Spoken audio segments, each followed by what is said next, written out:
commenced gutting that thing and quartering it and packing the meat out. I mean, trip after trip. Now listen, just imagine me having to pack that thing back where I first spotted it. Thank goodness I didn't have to do that. I mean, the Lord's, I was able to follow that thing all the way back to within 100 yards of my camp. Now that's amazing. We're talking about bringing out 1,000 pounds of meat, you know, minus the carcass and all that. I remember according to the shipping manifest, the rack on that thing weighed 75 pounds. Just the rack itself was 75 pounds. So that'll give you an idea how big that thing was. And I keep holding my hands up like this because I want you to. This ain't one of my fishing stories where I talk about the bass I catch that was that long. You know, that big. This is a real hunting story. I got invited. God sent me there. I didn't quite understand it all yet as I was going, but I'll get to that. And I hope my time don't run out. If I do, I'll try to pick up where I left off. Anyway, so we start, and we're loading our backpacks with a garbage bag and stuffing the big old sections of meat in there and walking back and forth. Finally, we get it all the way there.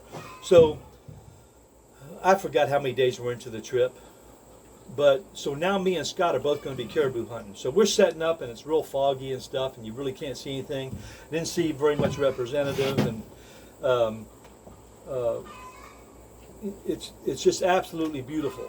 And I'm looking around on the ground and stuff as we're out walking around and stuff. And the one thing I'm noticing is there's no litter. I'm talking about there's no cigarette butts, there's no metal cans. There's absolutely nothing, no litter. And I found this old pile of rocks that may have been an old cache years ago.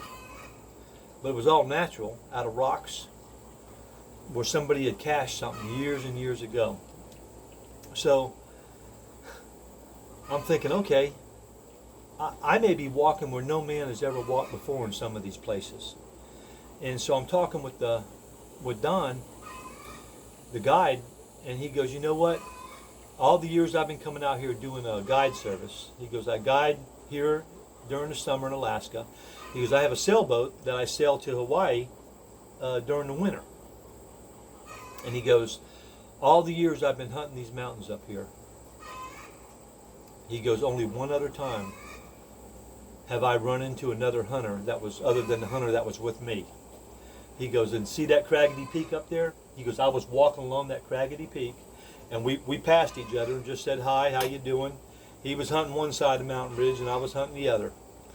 And he goes, I thought that was kind of neat. He goes, in all these years, he goes, I want to share that with you. So I thought that was kind of neat that he shared that with us. So anyway, we're running out of hunting days. You know, between the travel time, the 11 days, you know, was going down real quick. We woke up, we're trying to spot some deer, some caribou. We got the spotting scope out, we're looking, didn't see any.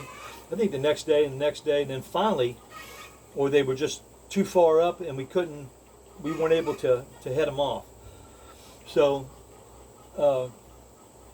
I remember Don had made this device out of a coffee can or something like that, and with some rosin and a string, and you pull on that string and it makes a awful noise. I mean, I'm just talking like, rah!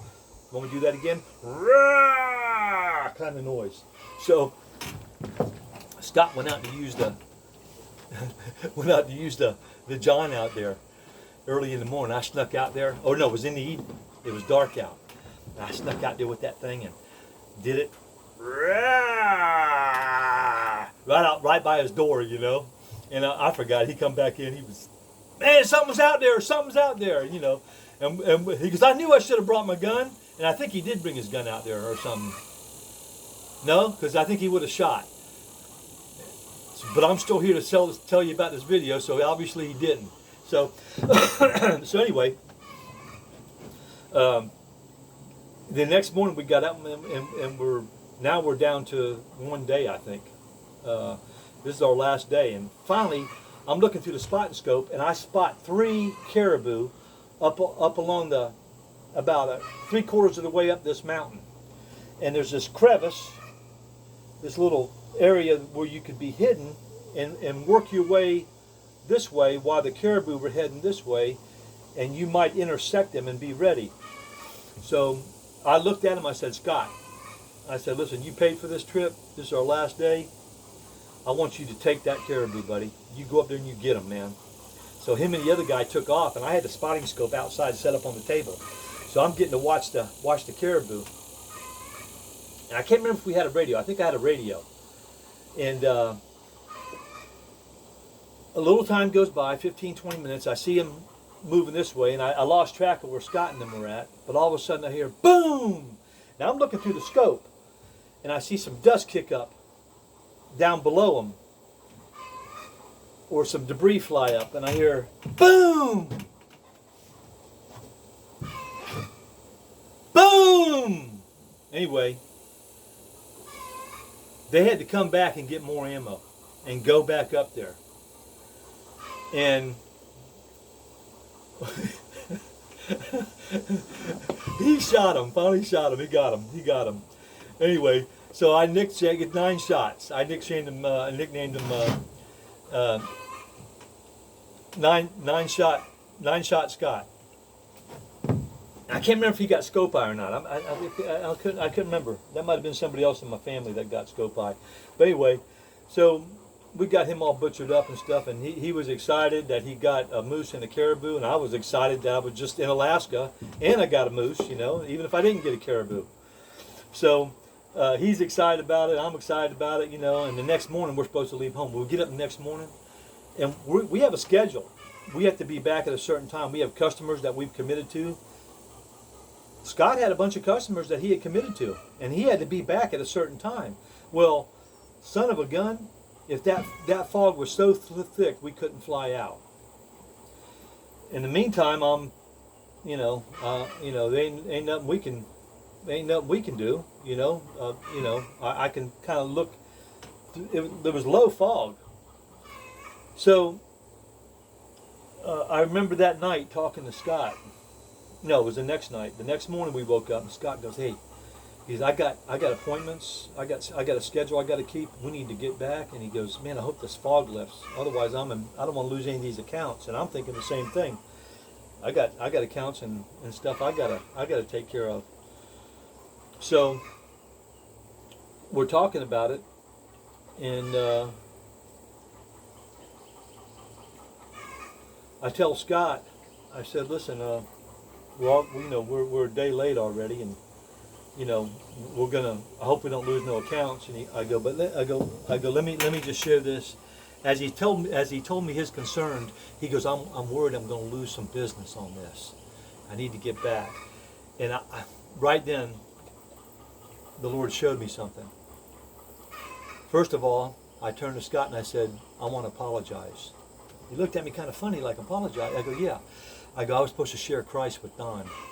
And I go, I was a little bit intimidated when he told me, "I don't want to hear nothing about it. My buddy that got, that got saved, blasted me with Jesus, and I just don't want to hear it." So I was intimidated, and I didn't talk to him about it.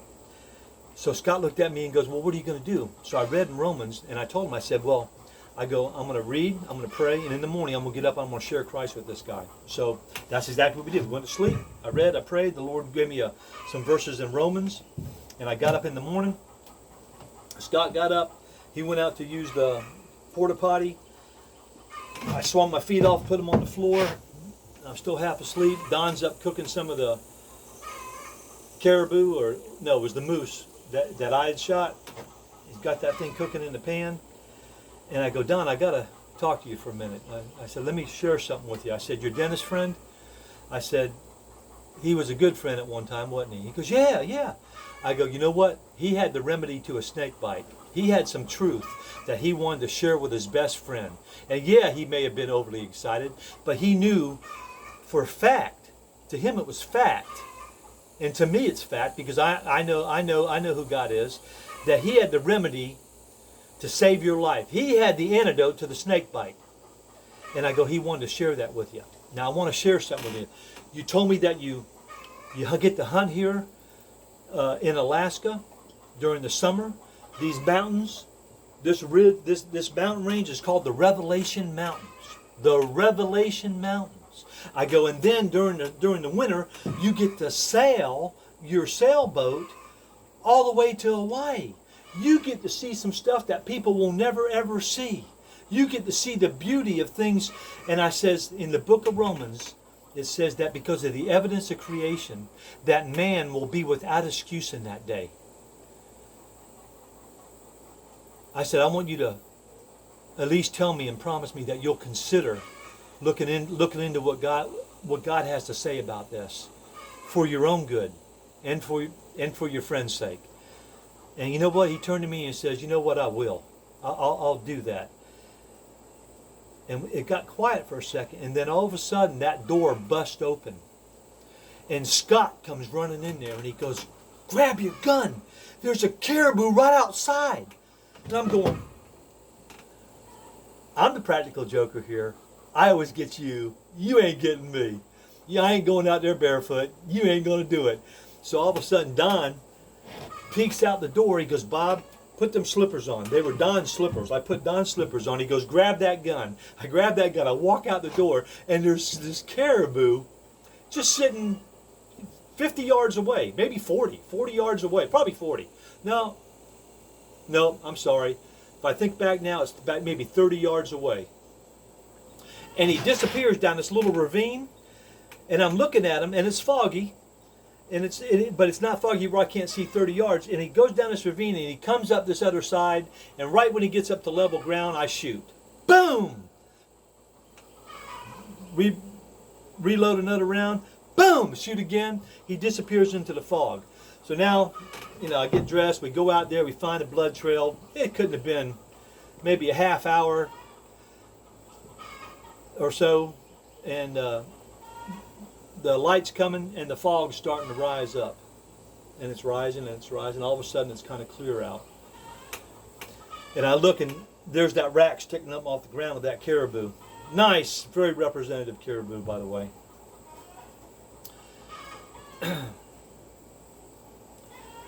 We walk over to it, we're admiring it, taking a couple pictures of it. All of a sudden,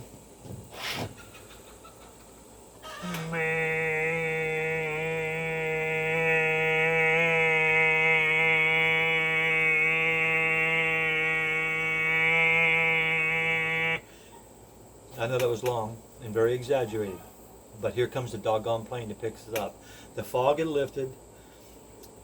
Not more than 20 minutes or 15 minutes, probably 20 minutes since the time I shot it, tracked it, the fog lifted. It's a miracle. The whole thing, the whole trip was a miracle. But I always promised I wouldn't just tell people, I went to a moose hunt and I shot a moose and a caribou. So whenever I tell the story, it takes this long. I always promised the Lord that I'd never leave out any of this stuff. And I'm glad I put it on video now. So I want to challenge you to start thinking about the adventure that God's got for you. This was years ago. I've had several adventures since then that have been amazing also. This just happened to be one of the highlights of them. So what has God got for you? Are you in His will? Are you doing what He wants? Are people's lives being saved? That's what He wants. That's what He calls us all. He calls all of us to be priests and priestesses. He calls all of us. He says, be ready at all times to share the good news that's within you. All right, if you're born again, what's keeping you from doing it? Get out there and share that good news. Don't stop. Let it consume you. Become a fanatic for Jesus. Can you become too fanatical for Christ? No. Heck no. You cannot become too fanatical for Christ. Be a radical for Christ. Definition of radical: extreme, basic, and fundamental. Be extreme about Christ. Be basic and be fundamental. Read His Word. But let me tell you something. There's a warning that comes along with this video.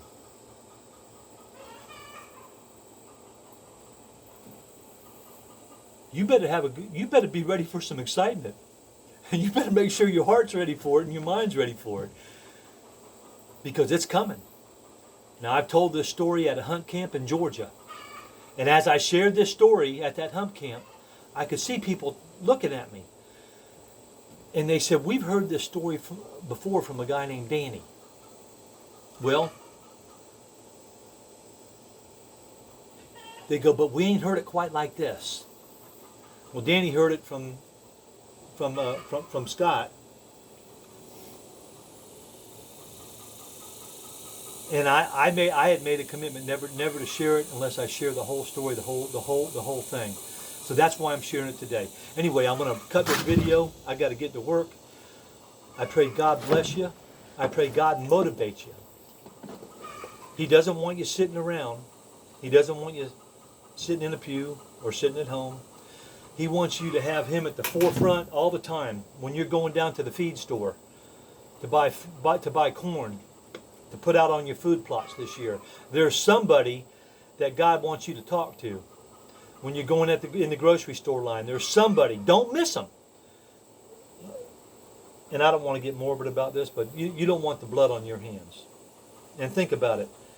Imagine some guy up there next to you one day when you get saved and he's saved and you're following the Lord and you've died and you've gone to heaven, and all of a sudden you get to realize that you skipped over this person, this person, this person, this person, and all of a sudden the guy that wasn't afraid to get out and share Christ, you get to see him sharing Christ with those individuals and how it affected him or her, their families, their extended families, their friends. All of a sudden peace comes to their lives where maybe the family had no peace. You know what today's society is like. Anyway, I'm going to be doing another short video. It's called "Teach Your Children Well."